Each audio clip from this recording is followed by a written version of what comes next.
Tamam, xoş gördük sizlərlə. Bu günləri əhalinin irqi, etnik və dini tərkibinə baxacağıq.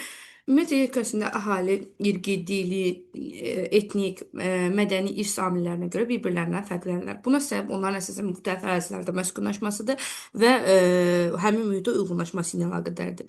İlk növbədə irqi fərqlərə baxaq. İrq nədir? Ümumi irsi və morfoloji əlamətlərə ayrılan müəyyən ərazidə yaşayan insan qruplarına deyirlər. Yəni onların quruluşu oxşar olur və əsasən bu irsən keçər xüsusiyyətdir. Onların xarici görünüşü eyni olur. Bu fərqlərin yaranmasında əsas səbəbidir ki, məskunlaşma ilə əlaqədardır. İrq olaraq əsas irqlərimiz Avropoid, Mongoloid və Negroid irqləridir. Bundan başqa Avstraloid irqi də var ki, Mongoloid və Negroid irqinin qarşılığına əmələ gələn, əsasən Avstraliya və Okeaniyada yaşayan irqlərdir. Avropoid irqinin xüsusiyyətlərinə baxsaq, əsasən dərisi ağ rəngdədir, saçı dalğavari və yaxud da düz olurlar, sifəti girdə, burunları kiçik olurlar. Əsasən bu quruluşa malik olan millətlər aid olur dini olaraq Avropoid irqinə. Mongoloid irqinin nümayəndələri isə gözləri qıyıq olur, rəngləri sarımtıl olur, sifətləri əsasən yumru olur, saçları düz olur formasına görə. Bunlar gözləri isə qıyıq olur. Ən əsas da gözləri qıyıq və olmasıdır. Gözlərinin qıyıq olması onların səhralarda yaşamasına əlaqədardır ki, küləyə və toza qarşı uyğunlaşıb onların gözləri. Və neqroid irqin nümayəndələri, neqroid irqin nümayəndələri isə dərisi əsasən qara rənglidir. Saçları qara və qıvrım olurlar. Dodaqları əsasən enli olur. Burunları kiçik olur.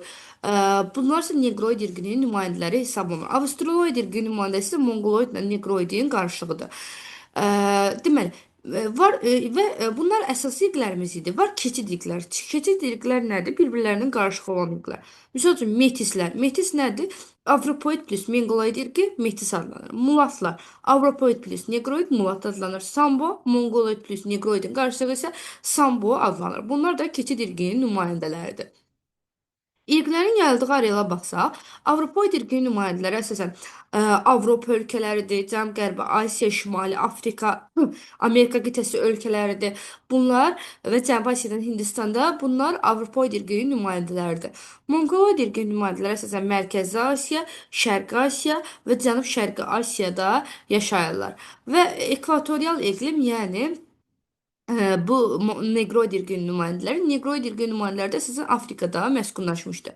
Qarışıq irqlər dedik ki, Avropoid plus Mongoloid birləşib metisi yaratdı. Metis bunların qarşılığı. Avropoid plus Negroid birləşdi, mulatı yaratdı xalq olaraq. Və Negroid plus Mongoloid isə birləşdi. Negroidlər Afrikada və Mongoloidlər də Asiyada birləşdilər, Sambonu yaratdılar. Avstraloid irqi nümayəndələri də Avstraliyada və Okeaniyada yaşayan xalqlardır. Daha sonra gəldik dünya əhalisinin din tərkibinə görə. Ümumiyyətlə dünyada əsas dinlərimiz var, keçid dinlərimiz var, ikinci dərəcəli dinlər var. Əsas dinlər Xristian, İslam və Buddizm dinləridir. Dünyada ən geniş yayılmış din Xristian dinidir. Xristian dininin özünün də 3 kataloqu var. Üç kataloqu var. Bunlara aiddir protestantlar, katoliklər və pravoslavlar. Katoliklər əsasən məskunlaşırlar, deməli, katolik dinin nümayəndələri Cənubi Avropada, İspaniyadır, Portuqaliyadır, İtaliyadır. Bunlar daha sonra Latin Amerikası ölkələri. Bunlar katolik dininin nümayəndələridir. Cənubi Avropada Yunanistan aid deyil bura. Protestant dininə sitayiş edənlər isə Şimali Avropada, Orta Avropadan Böyük Britaniyadır, ABŞ-dır, Kanadadır, Avstraliyadır, Yeni Zelandiyadır. Bunlar protestant dininə sitayiş edirlər. Və pravoslav dininə sitayiş edənlər isə əsasən Şərqi Avropa ölkələridir, Rusiyadır, daha sonra Gürcüstandır. Bunlar pravoslav dininə sitayiş edirlər. Deməli, katolik, protestan və pravoslav oldu. Katoliklər Cənubi Avropa, Latin Amerikası dedik. Cənubi Avropa və Latin Amerikası katoliklər. Ee, Sonra pravoslavlar dedik Cənubi Avropadan Yunanistan, Cənub-Şərqi Avropadan daha doğrusu Yunanistan, Şərqi Avropa, Rusiya, Gürcüstan.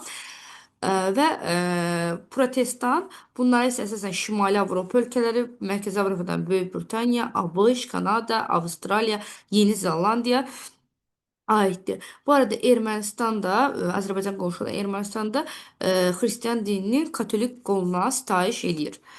Xristian dini ən geniş yayılmış dinimiz oldu. Daha sonra gəlir İslam dini ikinci yerdə yayılmasına görə. İslam dini Asiya və Şimali Afrikada daha geniş yayılıb.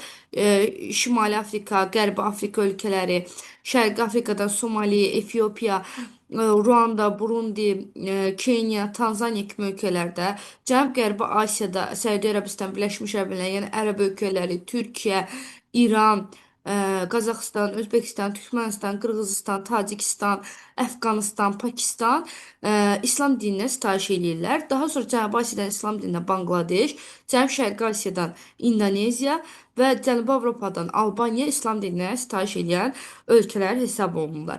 İslam dininin əsas müqəddəs şəhərləri Məkkə, Mədinə, Qüds, Kərbəla, Nəcəf, Qum, Məşhəd şəhərləridir.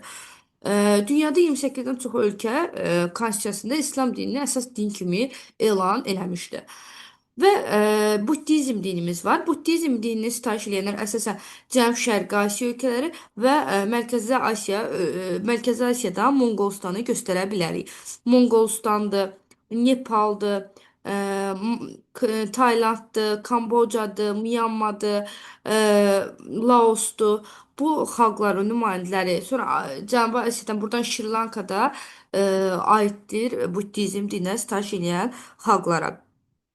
Bunlar dünyəvi dinlərdir, yəni əsas dinlərimizdir. Bir də var milli dinlər. Milli dinlər bir ölkənin ərazisində sitayiş olunan dinlərdir. Məsəl üçün Hindistanda var Hinduizm dini, Yaponiyada var Sintoizm dini, İsraildə var İudaizm dini, Monqolistanda var Lamaizm dini. Bunlar isə milli dinlərdir. Yəni bir ölkənin ərazisində sitayiş olunan dinlər. Daha sonra gəldik etnos anlayışına. Etnos mədəni irsin daşıyıcısı hesab olunur. Yəni eyni etnik mənsubiyyətə malik dil, din, irq, mədəniyyət. Buna deyirlər etnoslar. Etnoslara nümunə kimi yarananlara göstərsək, qədim etnoslardan Çin etnosu birinci təsvir olunan Çin etnosudur. Çin etnosu eramızdan əvvəl 11-ci əsrdə yaranıb. İkinci etnosumuz Türk etnoslardır. Eramızdan əvvəl 3-cü əsrdə yaranıb.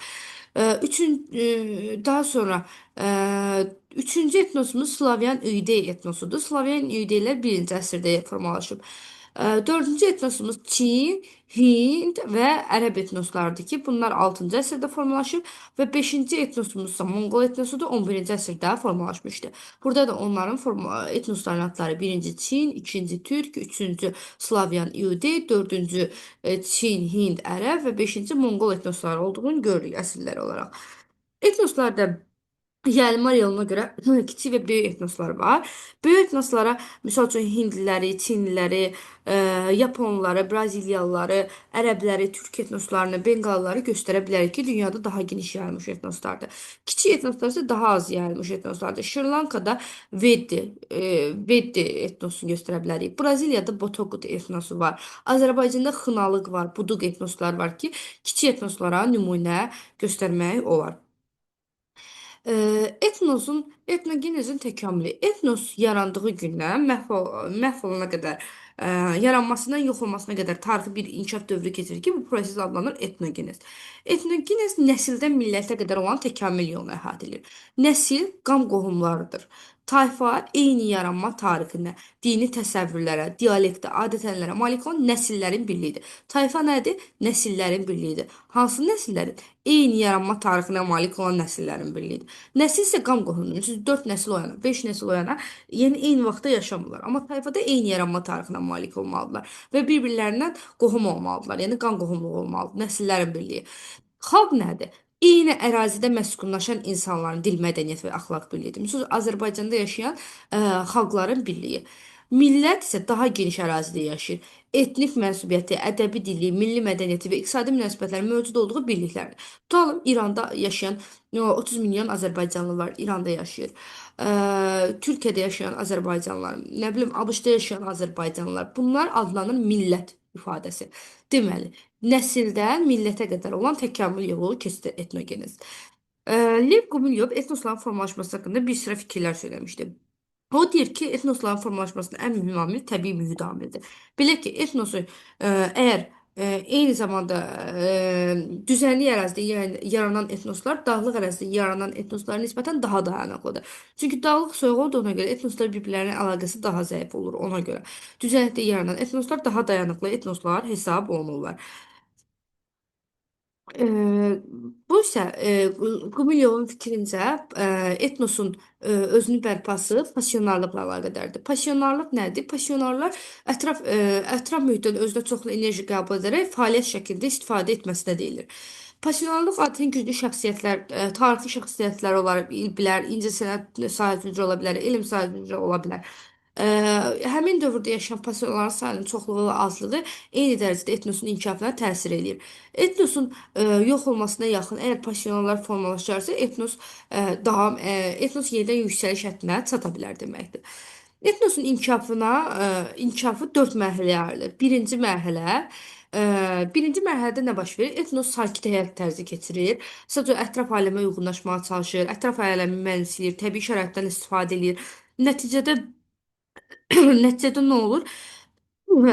Təbii sərvətlərin çatışmazlığı hiss olunmağa başlanır.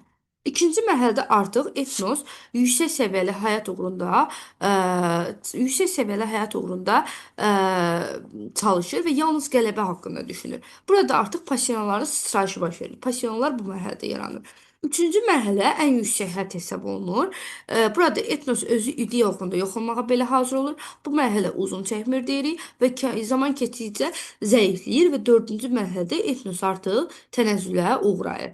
Tənəzzülə uğrayır, tarix səhnəsindən silinir, milli dəyərlər aşınır, landşaftlar məhv olur. Bu kimi proseslərin baş verməsi etnosun dördüncü mərhələsinə aiddir. Məsələn, Monqol etnosu vaxtilə ən yüksək həyata çatmışdı. Hal-hazırda isə etnogenesin ilkin mərhələsinə qayıtmışdır. Yəni ilkin inkişaf mərhələsindədir. Deməli, etnogenez inkişafına görə 4 mərhələyə ayrıldı. Passionların sıçrayışı mərhələsi ikinci mərhələ. Yüksək həyat uğrunda mübarizəyə çalışması ikinci mərhələ. Ə, Qələbə uğrunda artıq öz ideyası uğrunda yox olmağa belə hazır olur üçüncü mərhələsi. Passionlar məhv olur getdikcə dördüncü mərhələdə. Sakit həyat tərzi keçirir birinci mərhələ dedik. Bu da Lev Gumilyovun fikrincə idi. Daha sonra Abraham Maslow'un tələbat piramidası var. Abraham Maslow deyir ki, etnos öz tələbatların bir tələbatını ödədikcə ən aşağı tələbatın, ondan sonra yuxarı tələbatını ödəyə bilər.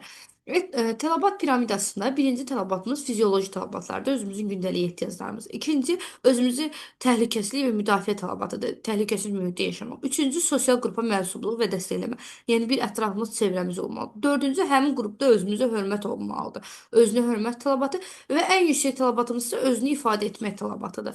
Fizioloji tələbatdan özünü ifadə tələbatına doğru gedir. Ən aşağı tələbatımız fizioloji tələbat, ən yuxarı tələbatımız isə özünə hörmət tələbatıdır. Maslow deyirdi ki, insan adi ehtiyacları onun tələbatları ödənmədiyi təqdirdə o daha yüksək tələbatlara can ata bilməz. Yəni fizioloji tələbatını ödəməmiş o özünü ifadə etmə tələbatını ödəyə bilməz. Daha sonra ölkələr deməli, ümumiyyətlə dünyada dövlətlərin bölünməsinin başlıca səbəbi millətlərlə bağlıdır. Bir millətli ölkələrimiz var, çox millətli ölkələrimiz var. Bu nə deməkdir? Əgər ölkə əhalisinin 90% yerli xalqlardan ibarətsə, bu bir millətli ölkə sayılır. Yəni bir xalqdan təşkil. Məsələn, Yaponiya, yaponlar da əsas üstünlüyü. Niderlandda Hollandlardır, Polşalarda Polyaklardır. Bu şəkildə. Bir millətli ölkələrimizə Yaponiya, Niderland, Polşa, Norveç, İsveç, Ermənistan, Ərəb ölkələri, Bangladeşi göstərə bilərik. Əsasən Avropa ölkələri bir millətli ölkələr olur. Çox millətli ölkələr isə tərkibində bir sıra xalqların nümayəndəsi yaşayır. Məsələn, Hindistanda yüzlərlə, Nigeriyada 200-ə yaxın xalqın nümayəndəsi, İndoneziyada 150-dən çox xalqın nümayəndəsi yaşayır. Sinqapur da çox millətli dövlətdir. Hindlilər, Nepallılar, Çinlilər ərazisində yaşayır. Azərbaycanda Talışlar, Kürdlər, Ermənilər, Tatlar, Ləzgilər, Avarlar və sair kimi xalqların nümayəndələri yaşayır. Rusiyada həmçinin çox millətli ölkə hesab olunur. Çünki bir sıra xalqların nümayəndəsi yaşayır.